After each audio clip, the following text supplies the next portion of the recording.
Halo, kembali lagi di channel Ternak Pak Budi.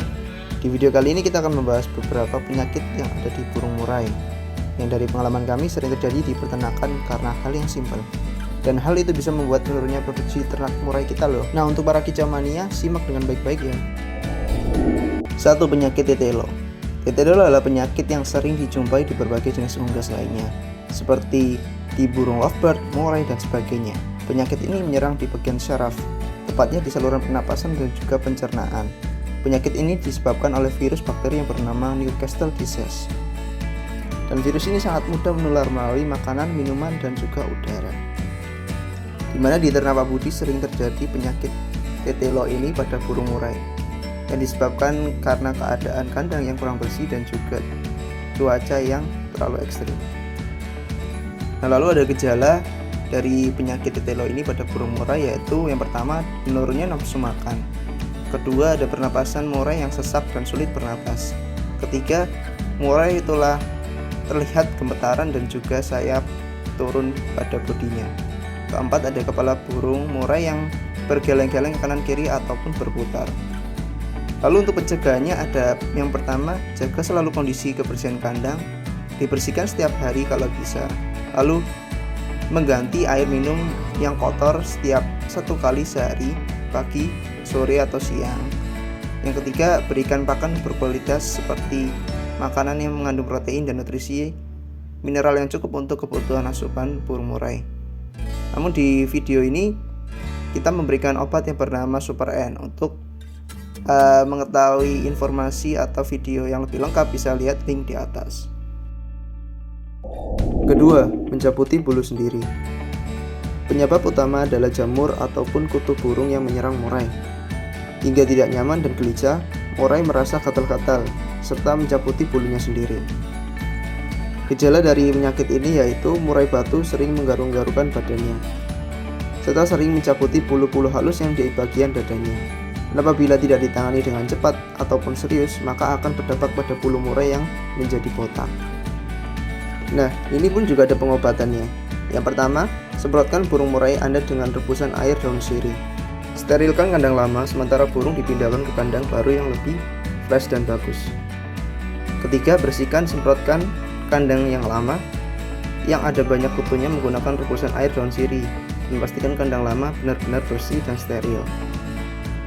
Lalu yang keempat, jemur kandang yang lama sampai kering, hingga ini dilakukan secara 3 hari berturut-turut. Kemudian akan bisa dimasukkan lagi burung murai batu.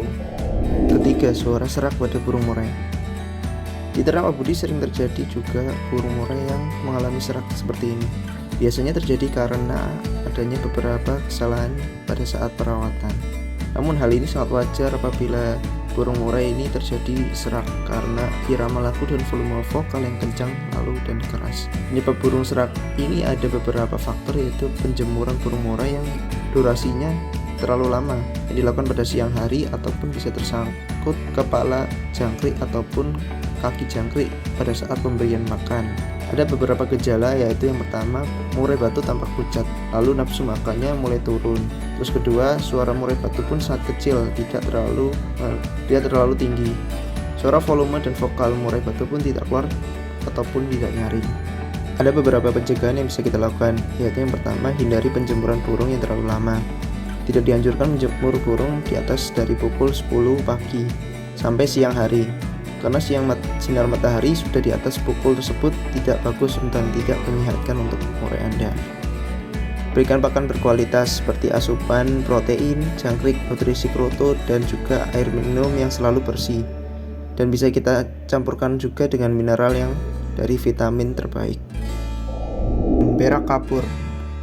Penyakit ini sering terjadi di kandang ternak Pak Budi. Penyebab utamanya yaitu adalah kuman atau bakteri yang menyerang pada saluran pencernaan pada murai batu. Hal ini hampir sama dengan penyakit titelo yang pada kita bahas di video sebelumnya. Dan apabila masalah berak kapur ini tidak ditangani dengan cepat, maka akan berdampak buruk pada burung kesayangan Anda. Ada beberapa gejala, yaitu yang pertama, kotoran burung murai batu Anda terlihat berwarna putih seperti kapur dan juga ada berlendir serta aroma yang tidak sedap. Yang kedua, murai batu terlihat lesu dan kusam. Yang ketiga, posisi sayap yang selalu turun atau tidak baik-baik saja pada keadaan burung murai Anda. Keempat, nafsu makan tidak seperti yang sebelumnya. Ada beberapa pengobatan yang bisa mencegah terjadinya berak kapur ini. Yang pertama, campurkan air minum burung murai menggunakan obat khusus seperti Vitatetror. Lalu yang kedua, bisa menggunakan jenis obat oral seperti Sulfamix dengan dosis yang dianjurkan dari kemasan masing-masing. Lakukan itu secara rutin dan tunggu keadaan burung murai segera membaik.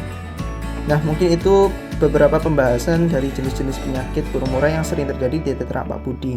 Menurut pengalaman saya, penyakit ini bisa ditangani dengan benar apabila kita sering memberikan obat, menjaga kebersihan kandang, dan juga memberikan pakanan yang berkualitas.